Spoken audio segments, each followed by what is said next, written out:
going on, everybody? It's your boy Dev, man. I'm really excited about what we got going on today. I have the kickoff inaugural, if you will, industry interviews. It's a series that I decided to start just to really kind of bring some more awareness or to give a little bit more knowledge about the music industry. I found out a lot of people that I've come in contact with, recently are looking for specific knowledge, but aren't really looking in the right places. So what I wanted to do is provide a platform of people that have actually been through these things, people that can provide some insight that you may not have ordinarily gotten from, anybody else that you may have talked to. So really, really excited about the first inaugural guest we have today, Mr. Sean Mims. Thanks for coming out, brother. Really appreciate you. My whole government. Huh? Yeah, my bad. No, it's all good.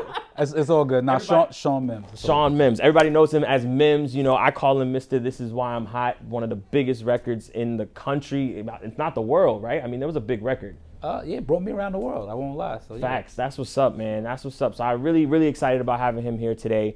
So basically what I want to do is just have a conversation, man. You and I have known each other for a little while. I call you my big brother, my mentor. So what I really just want to talk about today is kind of your experiences throughout, your music journey. Maybe tell them a little bit about what you're doing now, and just keep it casual, bro. So if you want to start by, kind of how This Is Why I'm Hot came about and, how that catapulted your career, that would be great, bro. Man, I'll take it back. I think 2006, 2007, obviously, I'll actually go back so you kind of understand the picture that led up to This Is Why I'm Hot. It was like a 5-year starving artist period for me, where I decided, I think I was like 19 years old, where I decided I wanted to kind of, pursue music professionally. I had some success in Canada, put out a record up there that went gold, and introduced me to that fame side. We shot a video. I got to perform on the stage with a lot of big name acts at the time.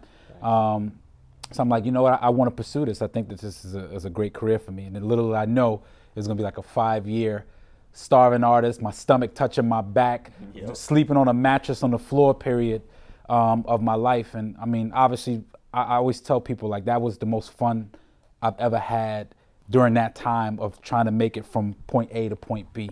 So let's talk about, how This Is Why I'm Hot came about. I think I was working with a producer by the name of DJ Blackout down in Miami. And we had just finished working on a bunch of records. I mean, I worked with him for like a year, obviously prior to releasing This Is Why I'm Hot. We had a record called I Did You Wrong that was kind of like that Kanye sped up sample type of vibe. And I had got great traction on that record in the Northeast.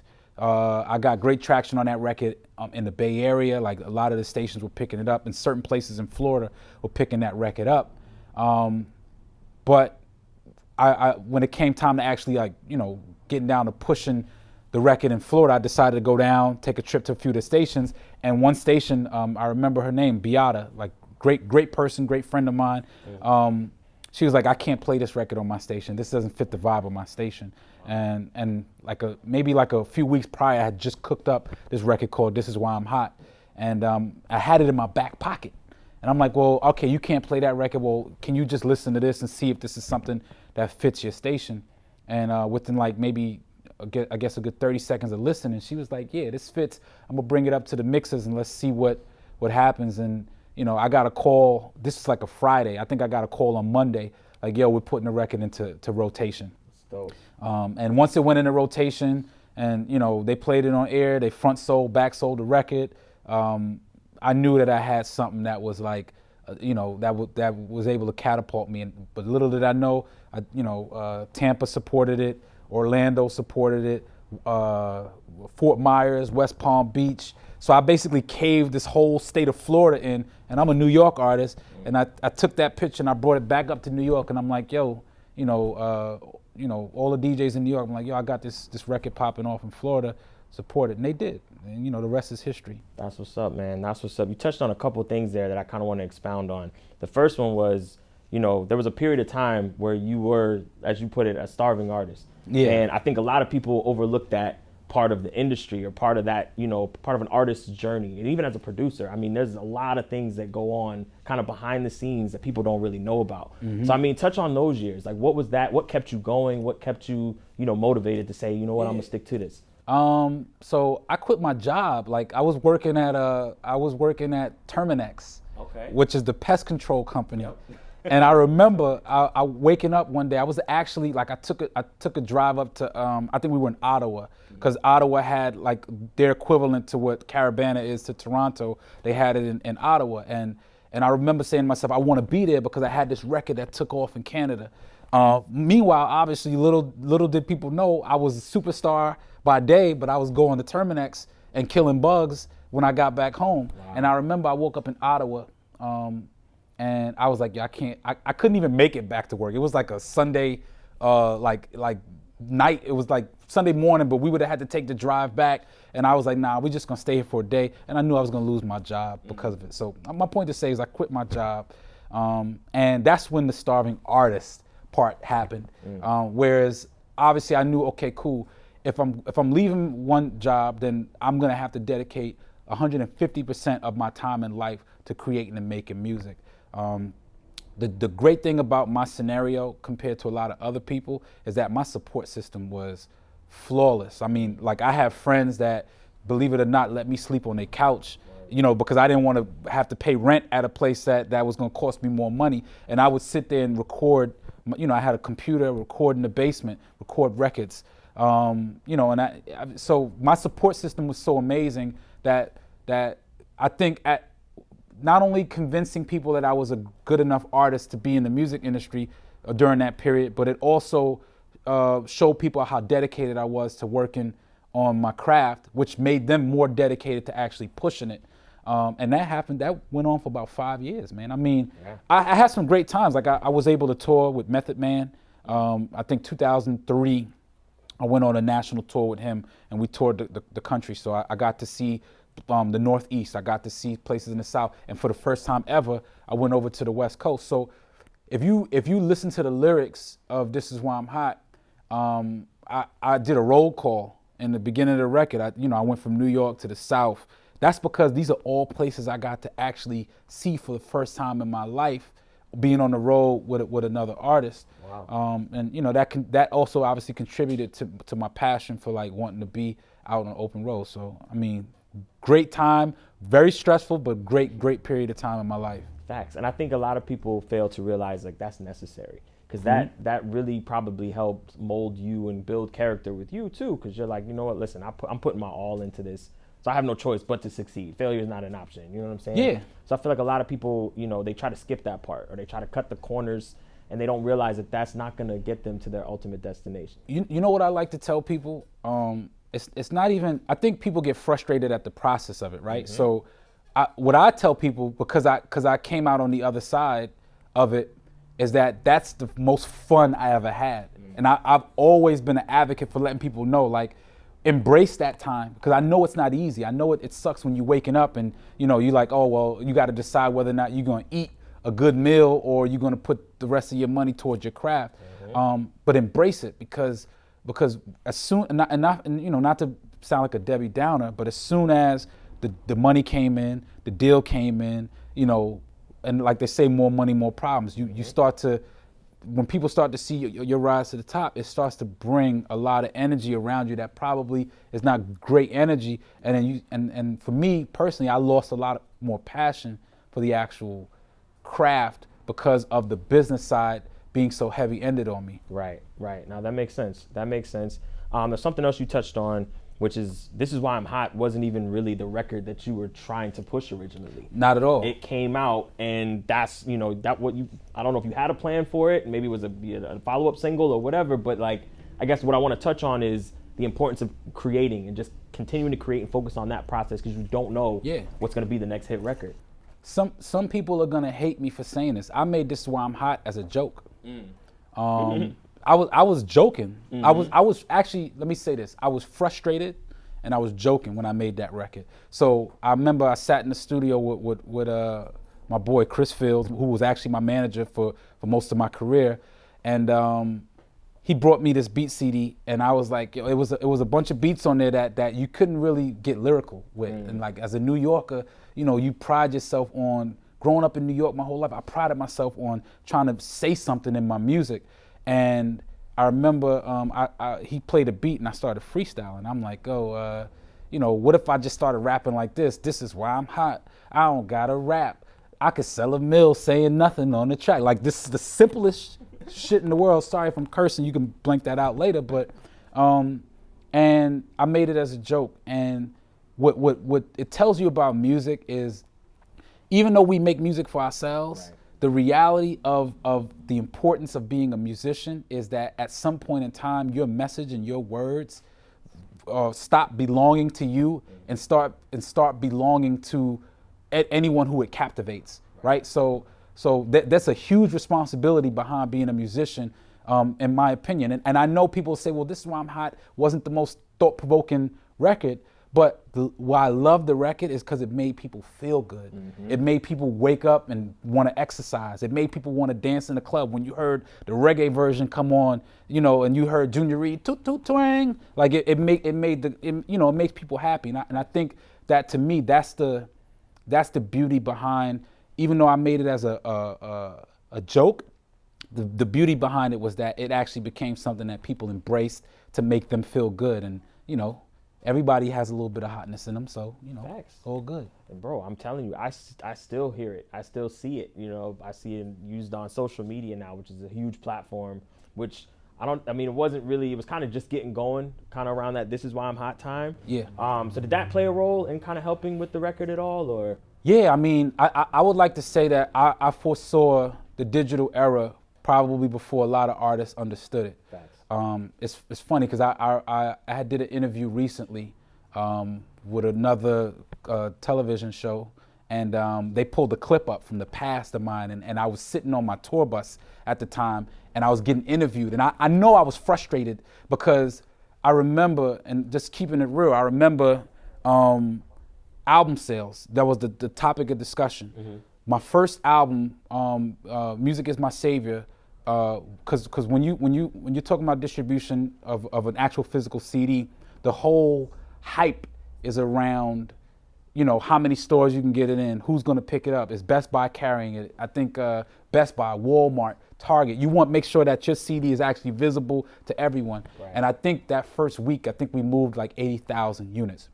Now, at the time, you got cats doing 1 million in the first week. So when I'm moving 80,000, obviously the headlines start coming out. Oh man, the album's a flop, but what they failed to do is they didn't attribute to the digital sales that I was committed to. So like when you looked on iTunes and you saw This Is Why I'm Hot #1 for about, I don't know, however many weeks on iTunes that it rode the charts, those sales weren't at the time being attributed to now like they are nowadays. And actually even nowadays it's even worse because you're dealing with streams and not even sales. Yep.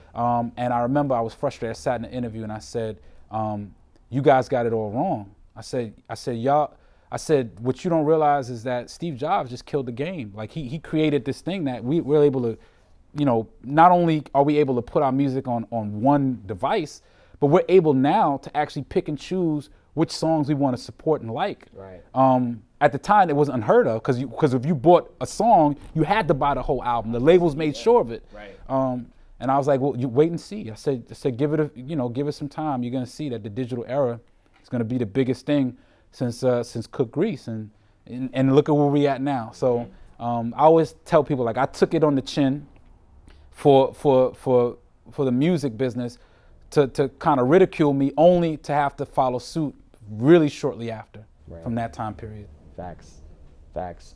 Technology, as we know, is something that you know pretty well, and that's kind of a good segue into kind of what after This Is Why I'm Hot, after you had the successful music career, kind of talk about, if you can, all the things that you started doing in the tech space, how you got involved, kind of what you're doing, how that looks today. I got involved in tech because I got robbed for a lot of money. I mean, just keep it real plain and simple.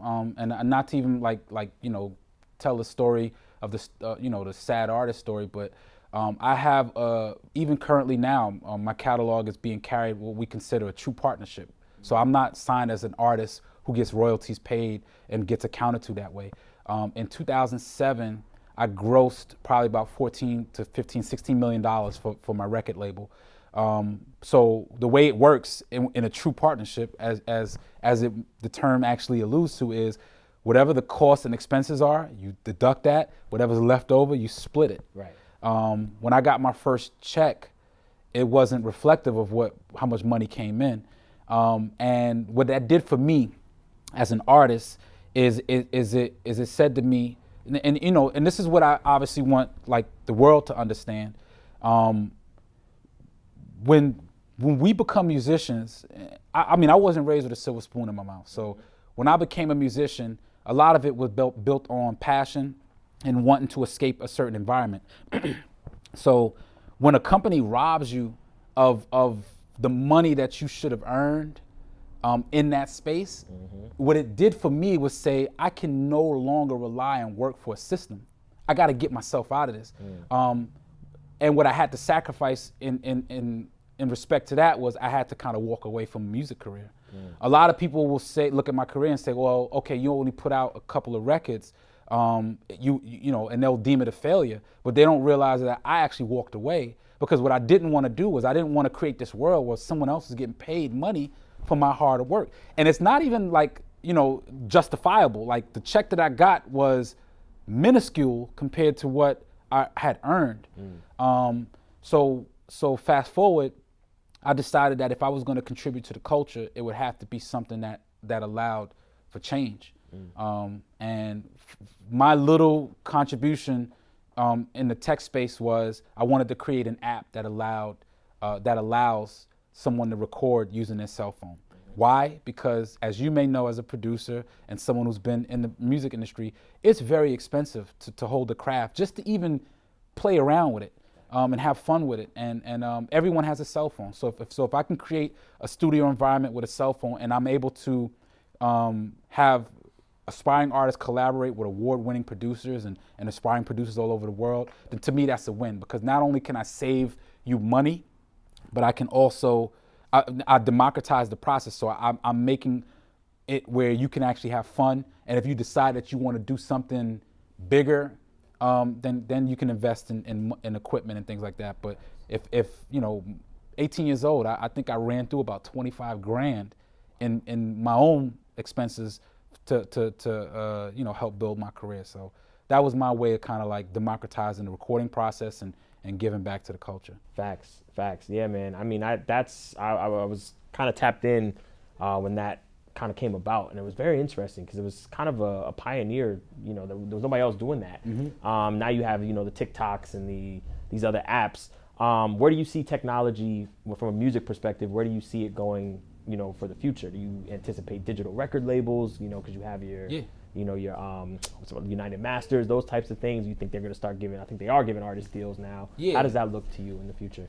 Yeah, I mean, I'm you know, I'm skeptic, right? So like I tell an artist now, and this has like always been my point of view, you know, if someone's coming to you with a check, I'm not saying you shouldn't take it. I'm saying assess why. Like if someone says, yo, here's $2,000 for something, right? Assess why they're giving you $2 grand, because that means that they can make 10 times that off you. I understand where we need to utilize a system, but nowadays distribution is this. Yep. You click the enter button, right? There's no rocket science behind it. Right. And this is not to discredit any of record labels. I'll challenge them. I want to discredit them, but let me know what they're doing for artists that are on going from a level of aspiring to being discovered. Because the last I checked, every artist that's emerging has done something on their own to get into position to be a public figure. Right. And then labels start to come and say, here's a check. Yo, to each his own. If you want to take the check because you got a family you got to feed, I'm all for it. But just assess the scenario.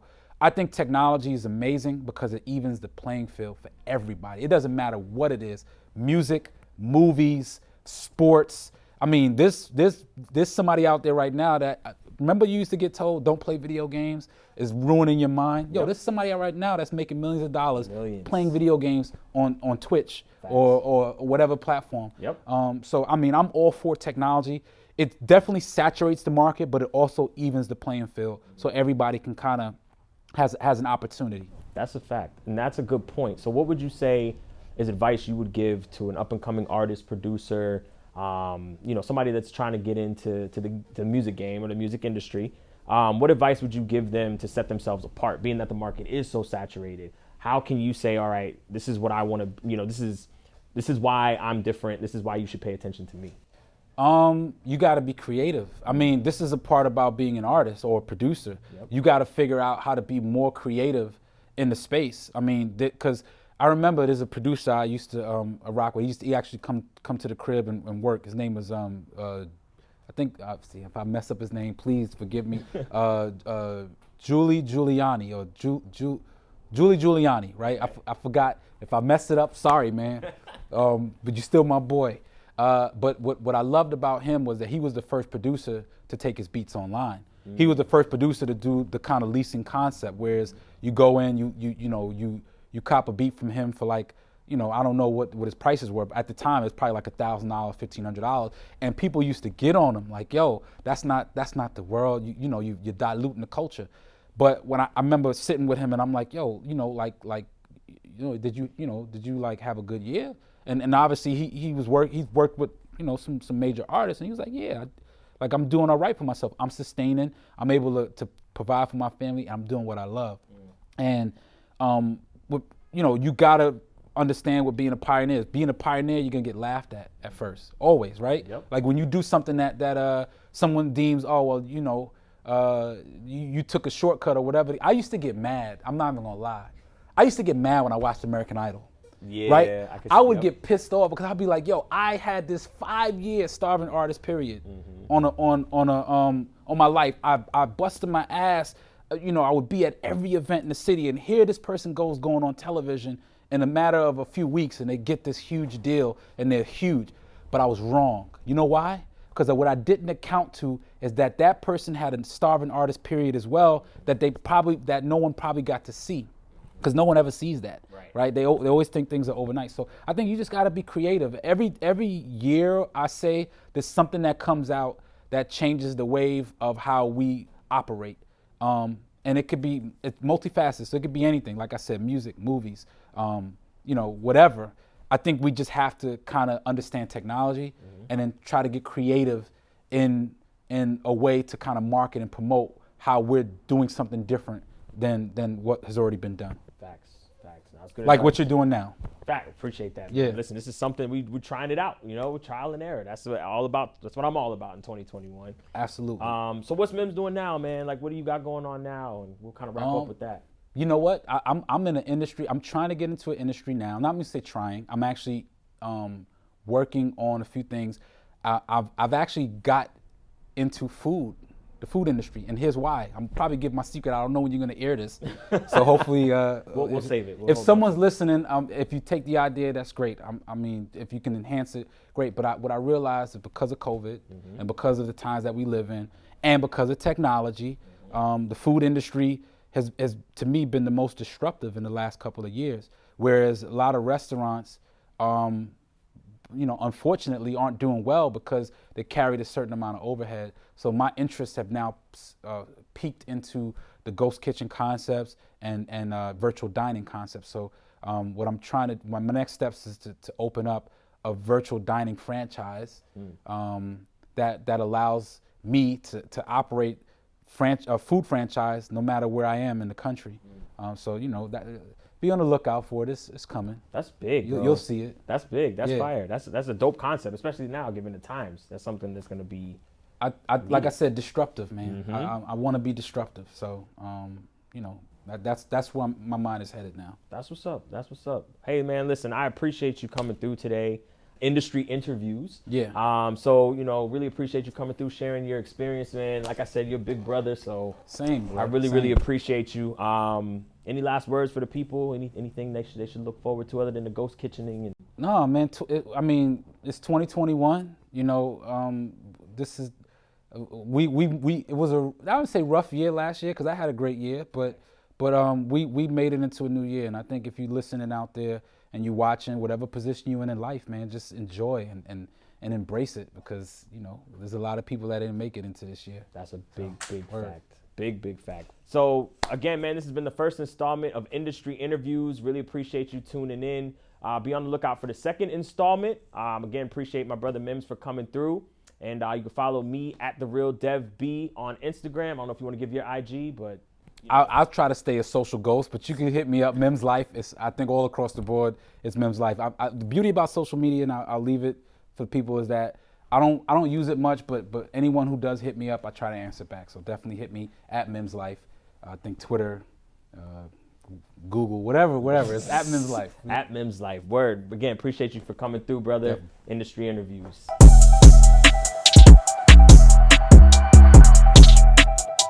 The Soul Studios.